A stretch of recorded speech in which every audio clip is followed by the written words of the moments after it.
El mundo está convulsionado, no hace falta hacer demasiado preámbulo, ¿no? Lo que está sucediendo en Europa durante el último tiempo, lo que sucede en Medio Oriente, que lejos de pacificarse, la situación se complejiza aún más.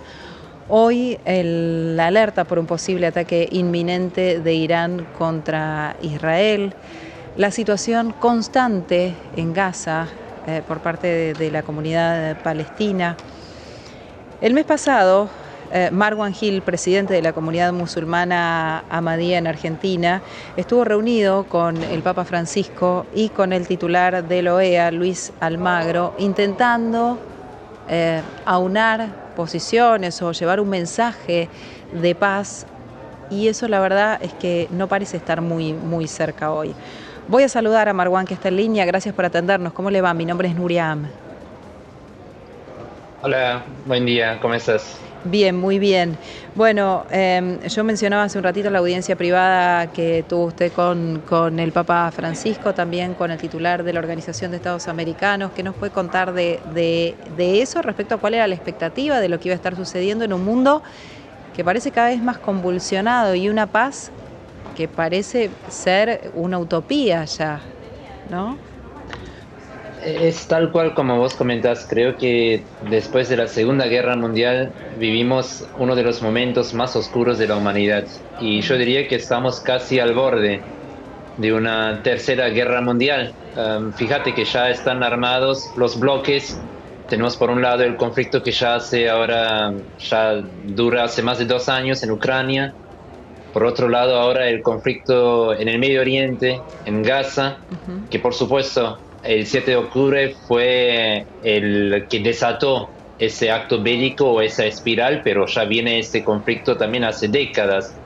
Pero creo que estamos realmente en un momento muy frágil, donde falta una chispa y el conflicto se puede convertir en una guerra regional y luego, por supuesto, en una guerra mundial.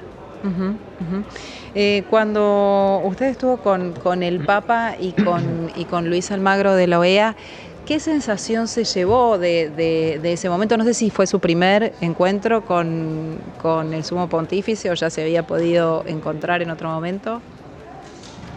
Ya tuve la oportunidad, el honor de reunirme con el Papa Francisco y también con Luis Almagro en el pasado, pero ahora por supuesto fue otro contexto y nos preocupa a todos Ujú, realmente, pero al mismo tiempo con el Papa Francisco especialmente en particular, teníamos la esperanza, la fe que ahora con la llegada de las festividades, Pascua, Ramadán, el mes de ayuno, que es el mes más importante para el mundo musulmán, vienen un poquito, ya estamos en las vísperas de la Pascua judía. sí.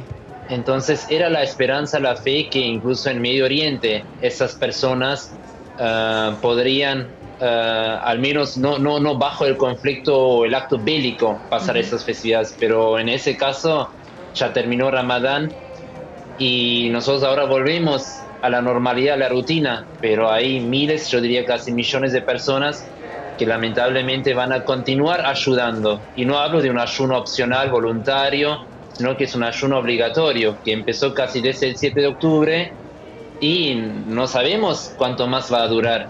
Y Ujú. casi se menciona que hay incluso casi 1 millón de personas que están a punto de morir por la hambruna, ¿no? Por la escasez de alimentos. Y ni hablar de los 30.000 muertos ya en los últimos 6 meses y ahora todavía no hay ningún cese al fuego o fin en la vista. Ujú.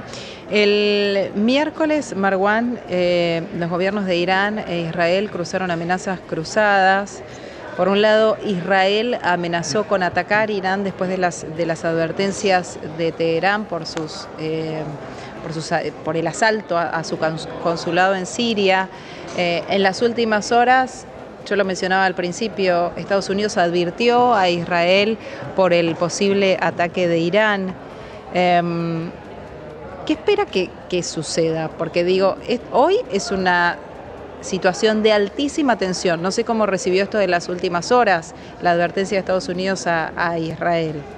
Pero claro, se responden uno a otro de esta forma. Sí, sí, es realmente una tragedia si vos ves el estado de los líderes, ¿no? En vez de pacificar, en vez de tranquilizar, parece que quieren provocar más al otro. Estados Y Unidos, ya el por ello hecho, los dice.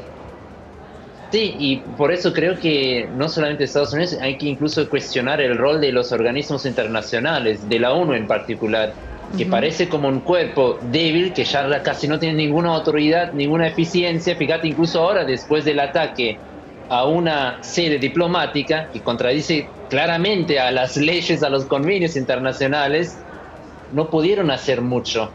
¿Sí? Y eso también ahora ya, los últimos 6 meses, fíjate, que tantas veces se presentó, incluso en la Comisión de Seguridad, un cese al fuego, pero no pudieron implementar, no pudieron actuar de ninguna forma o presionar a Israel. Más Ujú. que nada son siempre peticiones, ¿sí? A Israel, que luego se ve una gran incoherencia entre las resoluciones, las declaraciones y luego la situación actual. Ujú. Entonces, para mí, idealmente, y creo que es más vigente que nunca y más relevante, que me resuena mucho en esos momentos, es el dicho de Martin Luther King. Y él solía decir, en la lucha contra la discriminación y el odio, él solía decir que no le preocupaba la maldad de los malos, Ujú. sino que el silencio de los buenos.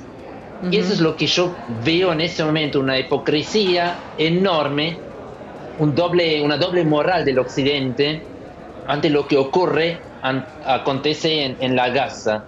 Y Ujú. creo que cualquier persona que no condenó lo que hizo Hamas el 7 de octubre y asimismo no condena, no cuestiona, no critica lo que ocurre en Gaza, lo que hace el gobierno israelí, realmente debe cuestionar su burbuja moral, Ujú. ¿sí? Su brújula. Le quiero preguntar lo último, si no se nos colgó la comunicación. ¿Usted me escucha, Marwan? Sí. Le Sí, sí. quiero preguntar, corriéndome un poco puntualmente de lo que está sucediendo en Medio Oriente, pero como representante de la comunidad musulmana en la Argentina. Ayer se conoció, digo, esto tiene que ver con otro ámbito, pero me pregunto si es oportuno en este momento, o no sé, digo, más allá del análisis de lo que pudo ser de lo que fue el fallo judicial, ¿qué le surge a usted de lo que conocimos ayer a última hora del día, que la justicia argentina encuentra responsable a Irán del atentado a la AMIA en nuestro país?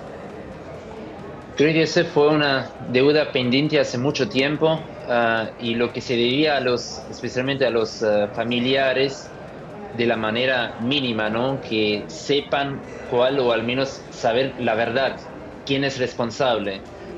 Y desde mi punto de vista, o nuestra comunidad, la comunidad musulmana Ahmadía, nosotros tenemos una posición muy clara, muy firme. Fíjate que incluso yo antes, ahora, hace poco, cuando se hizo el acto conmemorativo de la Embajada de Israel, a pesar de la situación y las diferencias que ya expresé con el gobierno de Israel en ese momento por la guerra en Gaza, yo participé en el acto conmemorativo y Ujú. vengo participando ya hace muchos años también por los atentados o por el atentado de la AMIA, porque nosotros categóricamente condenamos cualquier acto de violencia, de terrorismo contra civiles. Y Ujú. no es mi postura personal, sino que nosotros consideramos que el Islam defiende categóricamente la santidad de la vida de cada ser humano, sin distinción de su etnia o su religión. El Islam, incluso en el estado legítimo de guerra, también hablando ahora justo lo que vos hablabas antes de las provocaciones y las hostilidades entre Irán e Israel, Ujú. consideramos incluso si fuera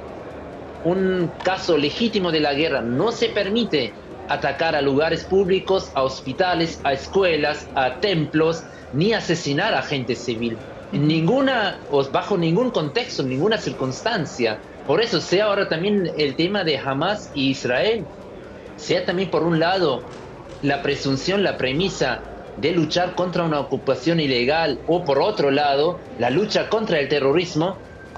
Nosotros categóricamente condenamos donde se mata a personas civiles que no Ujú. tienen nada que ver con el terrorismo, que no tienen nada que ver con esa guerra.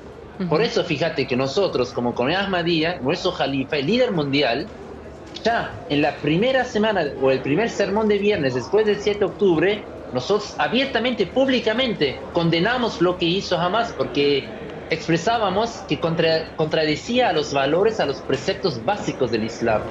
Y Ujú. asimismo, luego, como la reacción de Israel superó, ¿sí?, cualquier medida de venganza o retaliación o proporcionalidad, ahí también lanzamos la campaña Voces por la Paz, por supuesto, pidiendo el fin de la guerra, porque consideramos la muerte de cada persona inocente, sea en Israel o en Gaza, es una piedra, es un obstáculo luego para sanar las heridas, para garantizar luego la convivencia o los acuerdos de paz. Ujú. Y lo que va a hacer o generar la muerte de personas inocentes de un lado o del otro es brindar más oxígeno a los grupos extremistas terroristas o al terrorismo. Y Ujú. lo que me preocupa en este momento es realmente que tal vez podemos decir el silencio del occidente o, en otras palabras, con más riqueza, el doble moral, la hipocresía, que sí, por un lado se condena, se cuestiona, se critica, pero por otro, o con la otra mano, se sigue enviando las armas, sí, a los países involucrados. Ujú. Marwan Gil, presidente de la comunidad musulmana en Argentina, ha sido un gusto. Gracias por este contacto.